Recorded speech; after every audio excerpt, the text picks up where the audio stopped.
subsidi minyak masak berbotol ini selama 3 bulan. Tetapi kerana ekonomi masih tidak dibuka ketika itu, jadi kita terus sambungkan. Dan seperti kita tahu, 1 April kita telah membuka ekonomi kita, jadi tiada keperluan nanti untuk minyak masak berbotol, maka kita hentikan subsidi untuk minyak masak berbotol, tetapi untuk kegunaan rakyat biasa, B40 dan sebagainya, minyak masak berpaket, kita masih teruskan subsidi sebanyak RM4 bilion. Dan kesan daripada subsidi yang diberikan, tahap inflasi Malaysia kekal rendah dengan 2.8%. Saya kira paling rendah di Asia Tenggara dan juga mungkin seluruh dunia. Inflasi kita kekal pada 2.8%. Dan jika subsidi tidak diberikan, inflasi mungkin meningkat kepada 8 hingga 11%. Saya bandingkan dengan negara lain. Negara jiran kita, Thailand, 7.7% inflasi. Singapura, 5.6%. Maknanya kerajaan berbelanja lebih daripada 77 bilion bagi memastikan rakyat tidak terkesan teruk akibat daripada kenaikan harga barang yang berlaku di seluruh dunia. Turut diperjelas Perdana Menteri mengenai fokus pasukan khas jihad tangani inflasi yang tertumpu kepada isu harian terkini dihadapi rakyat. Buat masa ini, tumpuan terarah kepada kenaikan harga barang. Fungsi penubuhannya pula tidak sama dengan Majlis Tindakan Sara Rakyat (NAKCOL) yang melihat permasalahan rakyat secara menyeluruh. Kekerapan bermesyuarat juga berbeza. NAKCOL mesyuarat dulu 2 kali setahun, sekarang saya 2 bulan sekali, tetapi pasukan petugas khas inflasi menangani inflasi ini mesyuarat 2 kali seminggu, hari Senin dan juga hari Khamis, dan dia mesti melaporkan kepada rakyat tentang apa tindakan yang akan dilakukan. Sementara itu, Pengerusi Pasukan Khas Jihad Tangani Inflasi Tan Sri Anwar Musa meminta pengilang segera menurunkan harga minyak masak botol sekurang-kurangnya 10% lebih rendah berbanding harga jualan ketika ini. Kerjasama itu dituntut susulan penurunan harga sawit di pasaran kini. Memohon kerjasama semua pengilang-pengilang dan dalam masa seminggu 2 daripada sekarang, kita ingin melihat harga minyak masak diturunkan kepada satu paras sekurang-kurangnya 10% lebih rendah daripada harga ianya dijual sekarang, iaitu lebih kurang pada harga RM42 bagi botol 5 kilogram. Program jualan lebih murah keluarga Malaysia diperluas bagi membantu rakyat mendapatkan bekalan keperluan harian pada harga lebih murah daripada pasaran. Pelaksanaannya mulai bulan depan melibatkan 5 kementerian diterajui KPDN HEP. Program menyasarkan 613 lokasi berbanding 222 sebelum ini dengan memfokuskan barang-barang keperluan harian utama seperti ayam, telur, minyak masak dan beras. Kalau dulunya kekerapannya 2 kali sebulan, kali ini sasaran yang dimatlamatkan adalah pada setiap minggu sepanjang bulan. Artinya 4 kali sebulan di setiap kawasan daripada 613 kawasan yang telah dipilih. Ini bermakna sebulan saja akan ada lebih kurang 2,400 lokasi premis jualan lebih murah ini, dan juga akan berjalan selama kalau 5 bulan, artinya hampir 12,000 program jualan lebih murah akan dilaksanakan dalam sepanjang tahun 2022 ini. Mengenai inflasi pula, beliau berkata satu pelan jangka sederhana dan panjang akan diwujudkan bagi mengatasi kesannya. Negara perlu membuat persiapan kerana sebagai sebuah negara perdagangan, kesan daripada inflasi negara-negara lain akan turut dirasai kemudiannya oleh negara kita. Oleh itu, beberapa langkah yang lebih berjangka sederhana dan jangka panjang perlu digarapkan. Saya telah memaklumkan pada jawatankuasa satu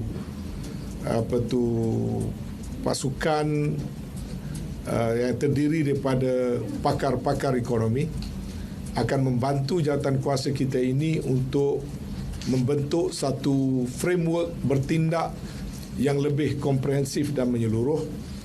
Dan saya telah memberi masa pada mereka dalam masa 1 bulan untuk menyiapkan suatu kerangka pelan tindakan. KPDN-HEP Perak merekodkan 451 kesalahan pelanggaran peraturan bawah Akta Kawalan Harga dan Anti Pencatutan 2011 sejak Januari 2022 hingga akhir bulan lalu. Ia hasil pemeriksaan ke atas hampir 45,000 premis di seluruh negeri itu. Kompaun keseluruhan dikeluarkan bernilai RM100,000. Di samping itu terdapat juga beberapa operasi dilaksanakan, antaranya OP 1980, OP Serantai 820, OP Pasar dan yang terbaru OP ATM atau persingkatan kepada ayam, telur dan juga minyak masak. Bagi memantau harga keperluan asas seperti ayam, telur, sayur, minyak masak dan sebagainya. Di Port Dickson, sebuah premis diserbu gara-gara menyimpan minyak masak melebihi had dibenarkan bagi tujuan perdagangan tanpa permit yang sah. Tindakan dibuat penguatkuasa KPDN-HEP Putrajaya Jumaat lalu berdasarkan maklumat awam. Hasilnya, 44 kotak mengandungi 176 botol minyak masak 5 kg bernilai hampir RM8,000 dirampas. Pasukan Gerakan UMNO PJ Kedah menumpaskan sindiket penyelewengan minyak diesel bersubsidi. Ia hasil serbuan di sebuah kawasan lapang berpagar zinc di Kampung Pondok Labu Kulim yang dijadikan storage sebelum bahan api itu diseludup keluar ke Thailand. 8,839 liter diesel bernilai RM19,000 dirampas. Juga 2 lori 5 tan dilengkapi 8 tangki fiber berisi diesel. Turut ditahan 2 suspek terbabit kes berkenaan.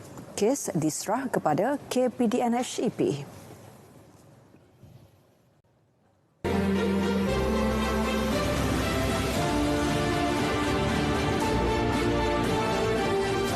Kita ingin memohon kerjasama semua agensi berita dan pelapor-pelapor termasuklah di media elektronik dan media cetak memastikan kesahihan satu-satu laporan supaya tidak berlaku laporan yang sengaja disensasikan.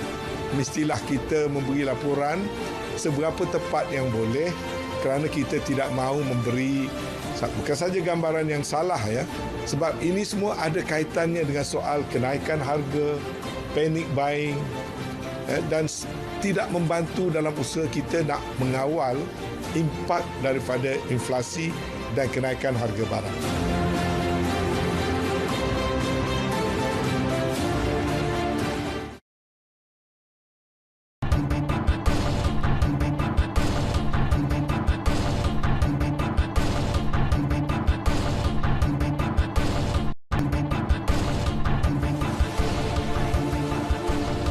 Kira-kira 140,000 keluarga miskin Tegar di Malaysia akan dikeluarkan daripada senarai kelompok itu dalam tempoh 3 tahun setengah. Ia dilaksana melalui pelbagai program yang dapat meningkatkan pendapatan mereka, antaranya program pembasmian kemiskinan Tegar Keluarga Malaysia BMTKM.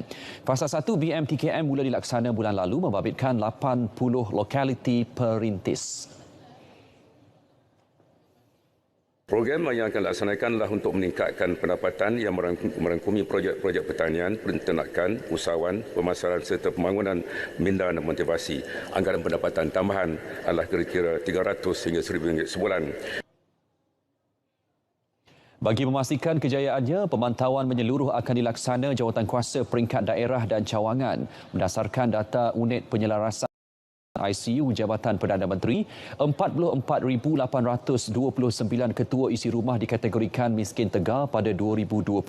Jumlahnya meningkat kepada hampir 145,000 akhir bulan lalu berikutan impak pandemik COVID-19 dan pengguna metodologi pendapatan garis kemiskinan PGK 2019. Industri tempatan digalak mempelbagaikan produk pengganti barangan ekspor bagi merebut peluang permintaan dalam pasaran baharu yang wujud akibat konflik Rusia-Ukraine. Kemudahan dan bantuan yang disediakan kementerian berkaitan perlu dimanfaatkan sepenuhnya. Kerajaan komited untuk melonjakkan prestasi perdagangan antarabangsa dan pelaburan negara dengan menggalakkan penerokaan pasaran baru bersama negara-negara dagang yang tidak terlibat dalam konflik tersebut. Ini dilakukan melalui komitmen konsesi tarif di bawah 16 perjanjian perdagangan bebas yang berkuat kuasa dan telah diratifikasi oleh Malaysia, khususnya dengan negara sumber bagi bahan mentah atau separa mentah atau telah diproses industri pembuatan produk ekspor Malaysia. Maybank menerima penarafan AA oleh MSCI ESG Ratings untuk tahun kedua berturut-turut sekaligus meletakkannya antara 36% teratas daripada 189 bank di peringkat global. Presiden dan Ketua Pegawai Eksekutif Kumpulan Maybank, Datuk Khairul Saleh Ramli berkata, penarafan berdasarkan penilaian terhadap dasar dan amalan kemampanan merangkumi 7 bidang, antaranya pembiayaan kesan alam sekitar, pelindungan kewangan, akses kepada kewangan, privasi dan keselamatan data. Skor AA turut didorong amalan perlindungan pengguna yang kukuh, kewujudan talian aduan dan pilihan pengubahsuaian pinjaman untuk pelanggan yang menghadapi masalah kewangan. Setiap keluarga Malaysia merupakan komponen penting. Jawapannya sepenuhnya ke dalam Dewan Rakyat. Bawa ini supaya Parlimen peraturan nak mencelah beritahu saya. Ya, InsyaAllah saya benar. Saya akan wajar bagi amaran tidak mengganggu sesi perbahasan. Bisa tarik balik kenyataan itu.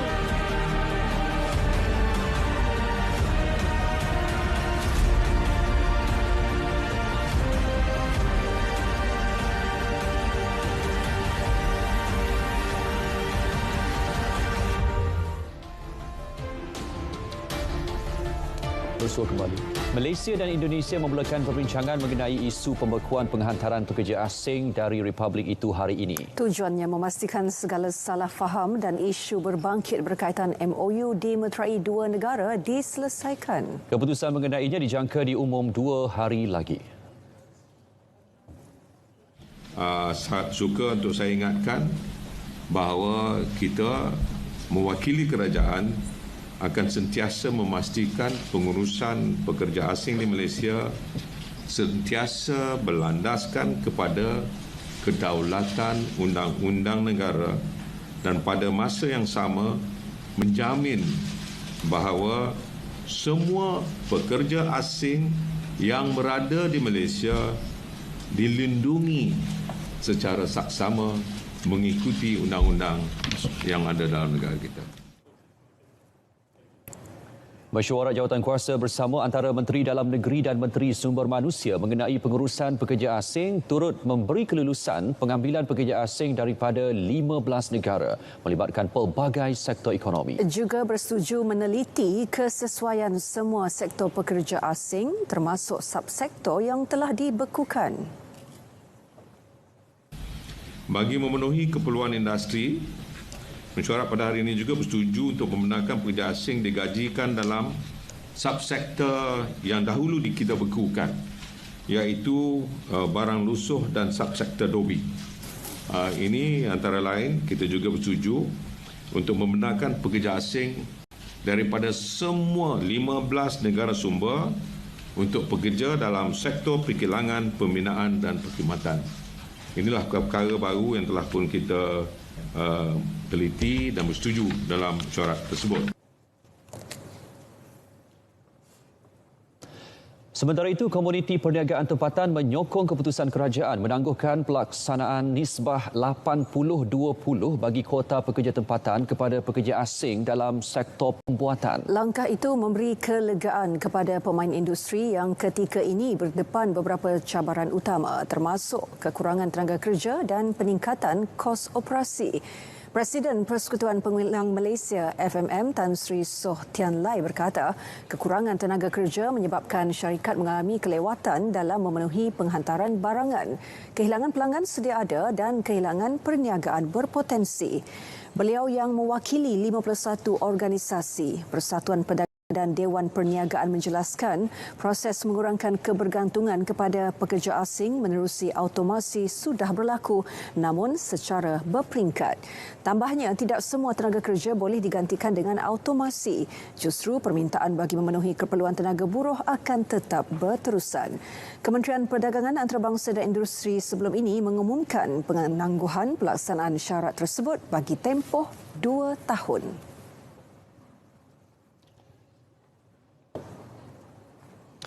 Selesai menunaikan rukun Islam kelima, penerbangan pesawat Saudi Arabia SV5612 dari Jeddah yang membawa pulang kumpulan pertama 298 jemaah haji Malaysia selamat tiba di KLIA pagi tadi. Kita ikuti laporan Nurul Asmawati Harun. Kepulangan mereka diraih dan disambut Timbalan Menteri di Jabatan Perdana Menteri Hal Ehwal Agama, Dato' Ahmad Marzuq Syahari bersama petugas-petugas tabung haji TH. Okey, alhamdulillah semuanya selamat, melainkan setakat ini hanya ada seorang saja yang meninggal. Dan ada beberapa orang sedang dirawat di hospital kerana pelbagai masalah, antaranya heat stroke lah. Jadi saya menasihatkan jemaah haji yang masih lagi berada di sana supaya menjaga kesihatan, banyak minum air dan jangan terdedah kepada panas lah yang paling penting selain daripada kawal jangkitan COVID. Perasaan bercampur baur dikongsi sebaik tiba di tanah air antara sebab meninggalkan tanah suci Mekah dan rindu pada keluarga di Malaysia. Alhamdulillah, bersyukur sangat saya dan isteri dapat menyelesaikan segala kerja haji dengan sempurna. Sangat bersyukur sangat-sangatlah.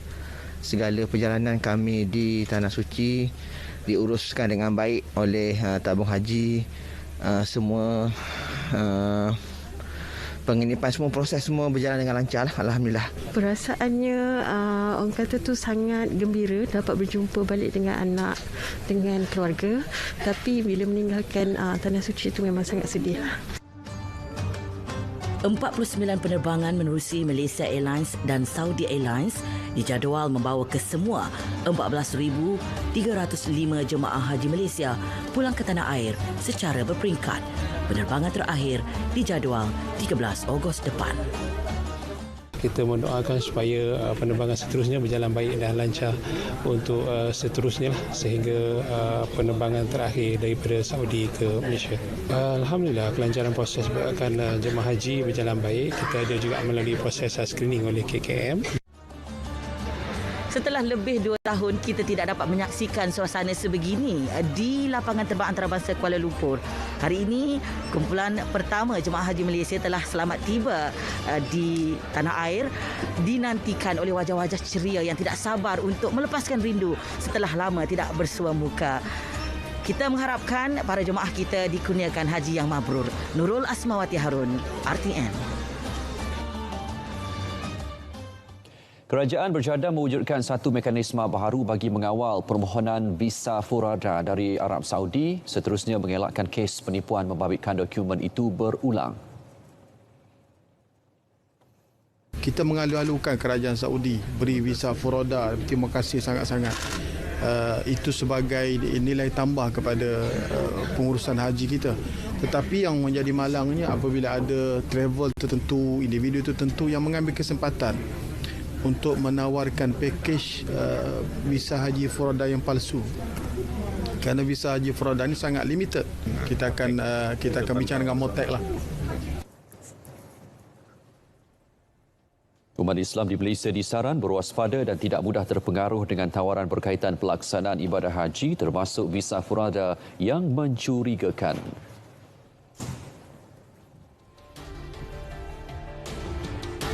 Baik, berita perdana malam ini kita teruskan dengan perkembangan sukan.